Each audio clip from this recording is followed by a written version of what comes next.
Welcome to ICU Primary Prepcast. Hi, I'm Maddi. Hi, I'm Swapnil, and today we are going to discuss about GIT Pharmacology Part 2. Are you ready? Yeah. Okay, so let's take a common scenario that we face in intensive care unit. A 54-year-old male with a known history of alcohol-induced liver dysfunction and portal hypertension presents to hospital with hematemesis. He is found to have a bleeding secondary to his esophageal varices. Can you please outline the pharmacology of medications used to control variceal bleeding? Sure. There are two main pharmacological options for aiding in the control of variceal bleeding. These are vasopressin and its analogues, and somatostatin and its analogues. We will speak about the most common of these vasoactive drugs used in Australia for the treatment of varices, terlipressin and octreotide. Terlipressin is a synthetic, longer-acting analogue of vasopressin and is the only drug shown to decrease mortality in variceal bleeding.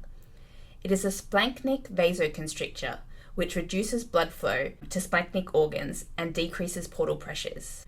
Octreotide is a longer-acting somatostatin analogue and has been shown to decrease the amount of blood transfusion required and to be effective in acute variceal bleeding by causing splanchnic vasoconstriction due to inhibiting the release of vasodilatory peptides. First, let's speak about the pharmacology of octreotide. This can be divided into pharmaceutics, pharmacokinetics, and pharmacodynamics. Octreotide is a synthetic analogue of somatostatin, which comes as a clear, sterile solution that is available as a 50 microgram, 100 microgram, or 500 microgram per ml vial. In terms of its pharmacokinetics, this can be divided into the absorption or administration, distribution, metabolism, and elimination. Octreotide can be given subcutaneously or intravenously as boluses of 50 microgram or infusions of 25 micrograms per hour.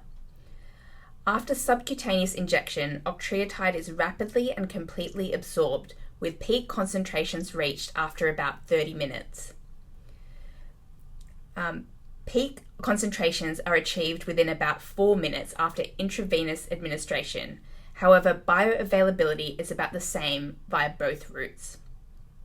In terms of its distribution, the volume of distribution of octreotide is 13.6 litres and is mainly confined to the plasma, where it is 65% protein bound. 30 to 40% of the drug is metabolized by the liver into inactive metabolites. About 1/3 of the dose of octreotide is excreted unchanged in the urine and the rest eliminated in the feces. The half-life of octreotide is about 1.5 hours, which is 30 times longer than that of somatostatin. In patients with severe renal impairment, the half-life increases to about double or 3 hours, and in patients with liver cirrhosis, it increases to over 3.5 hours. Now we'll speak about the pharmacodynamics. Octreotide binds to somatostatin receptors and reduces portal blood flow by constricting splanchnic vessels directly and by inhibiting the release of glucagon, which is a splanchnic vasodilator. Octreotide also has numerous other effects, including the inhibition of growth hormone in response to exercise, hypoglycemia, and arginine. Octreotide is 20 times more potent at suppressing growth hormone than somatostatin, making it useful in the treatment of acromegaly. Octreotide also inhibits postprandial release of insulin, glucagon, gastrin, cholecystokinin, vasoactive intestinal peptide, and serotonin. It thus reduces intestinal fluid and pancreatic secretion and decreases gastrointestinal motility. It is useful in the symptomatic treatment of carcinoid tumours, vasoactive intestinal peptide secreting tumours, gastrinomas, sulfonylurea overdose, and in pancreatic fistulas. Common adverse effects of octreotide include neurological effects such as dizziness and headache, endocrine effects such as hypothyroidism, thyroid dysfunction, hyperglycemia, and impaired glucose tolerance, GIT effects like cholelithiasis, biliary sludge, abdominal pain, nausea, constipation, steatorrhea, and elevated transaminases, and cardiac effects including bradycardia. And can you please elaborate how will you administer octreotide to this patient? So in this case, I would give octreotide as an infusion because he's critically unwell, presumably, and has got a big variceal bleed. As stated before, so the usual administration is 25 to 50 micrograms per hour as an infusion. Now let's move on to the next drug, that is terlipressin. Can you please outline the pharmacology of terlipressin? So terlipressin is a synthetic analogue of vasopressin, available as a clear, colourless liquid of 1 milligram terlipressin acetate, which is equivalent to 0.85 milligrams of terlipressin in 8.5 mils. The pharmacokinetics once again is divided into the administration, distribution, metabolism, and elimination. Terlipressin is given intravenously in bolus doses of 1 to 2 milligrams every 4 hours for bleeding esophageal varices. It is a prodrug and is cleaved by endopeptidases to the active lysine vasopressin. This results in a slow release of the lysine vasopressin and accounts for its longer duration of action, with an effect half-life of 6 hours. Terlipressin also has its own intrinsic pharmacological activity, but of lower potency compared to lysine vasopressin. In terms of its distribution, it has a volume of distribution approximating extracellular fluid volume of about 0.5 to 1 litre per kilo. Metabolism. It is metabolized by tissue peptidases and eliminated by metabolism and a slight amount by renal excretion. It has an elimination half-life of 25 to 40 minutes, which is longer than vasopressin. In terms of its pharmacodynamics, terlipressin acts on vasopressin receptors but has a greater selectivity for the V1A receptor compared to vasopressin. This results in vasoconstriction in the splanchnic and portal circulation and in vascular smooth muscle. It also acts on V2 receptors, resulting in some antidiuretic effect, but only about 3% compared to native vasopressin. Terlipressin has no observed effect on V1B receptors, so causes no significant effects on adrenocorticotropic hormone and cortisol release. It has also been shown to have beneficial effects on renal function in patients with decompensated cirrhosis and hepatorenal failure. Terlipressin is contraindicated in pregnancy as it can cause uterine contractions, increase intrauterine pressure, and decreases uterine blood flow. It has also been associated with miscarriage and malformations in animal studies. Adverse effects of terlipressin include headache, bradycardia, peripheral vasoconstriction, abdominal cramps, and diarrhea.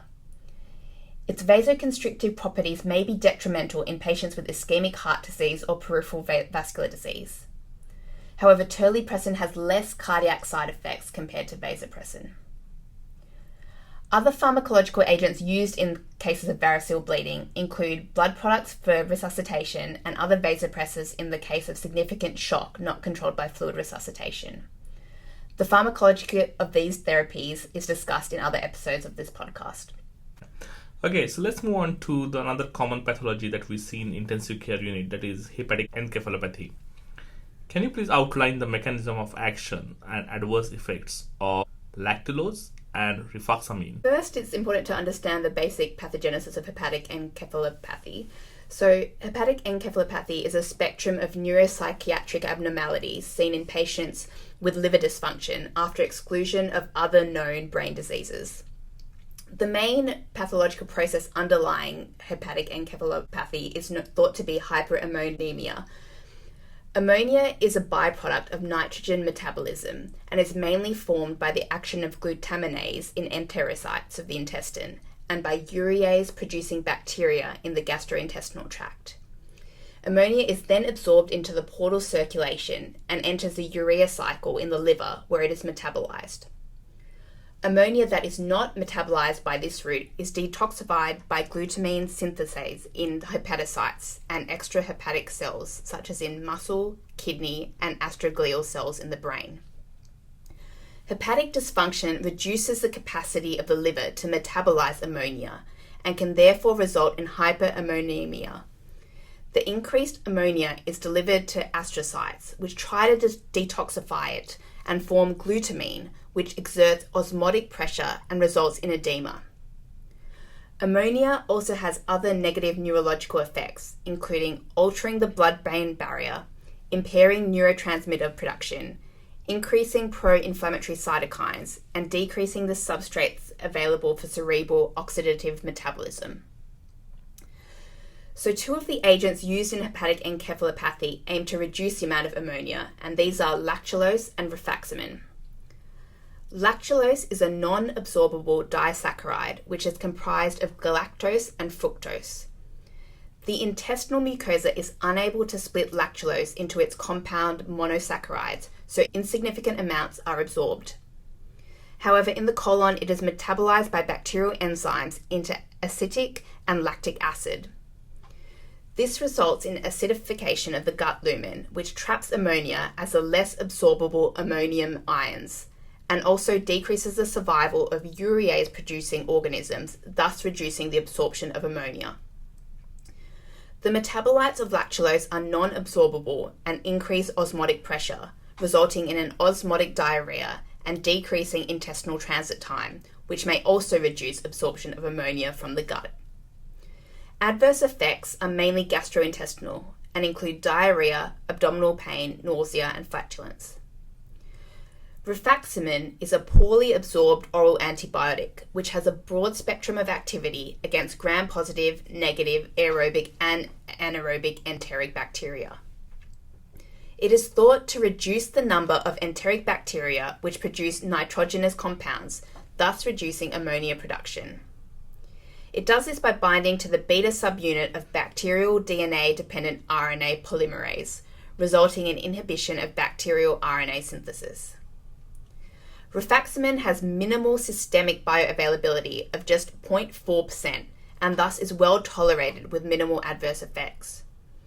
Reported side effects are once again usually gastrointestinal and include flatulence, abdominal pain, nausea, and also headache.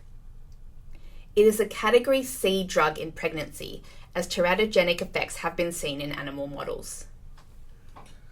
Okay, now every single patient in intensive care unit who is constipated for 3 to 4 days gets put on these 2 commonly used medication. One is Docusate with senosides and the second is Macrogol. Can you please compare and contrast the pharmacology of these 2 agents? So both of these are common laxative agents used in the ICU. Docusate plus senosides is a stool softener with a bowel stimulant, and Macrogol is an osmotic laxative. Both of these are available as oral formulations. Docusate plus senosides is available in tablet form of 50/8 milligrams, and Macrogol in 6.9 or 13.8 gram sachets, which is then dissolved with water. In terms of the pharmacokinetics, Macrogol is unabsorbed from the gastrointestinal tract, whereas Docusate plus senoside is minimally absorbed with some distribution to the bile, saliva, and colonic mucosa. Its onset of action is 6 to 12 hours, while Macrogol's is longer at 24 to 48 hours. Macrogol is not metabolized, while senosides undergo some metabolism by gut bacteria into the active metabolite rhinanthrone. It is unknown whether Docusate undergoes any metabolism. Systemically absorbed Docusate is excreted via the biliary tract, and senosides is excreted mainly in feces, with just 3 to 6% excreted in the urine. Macrogol is excreted primarily in the feces, with less than 1% being excreted in the urine.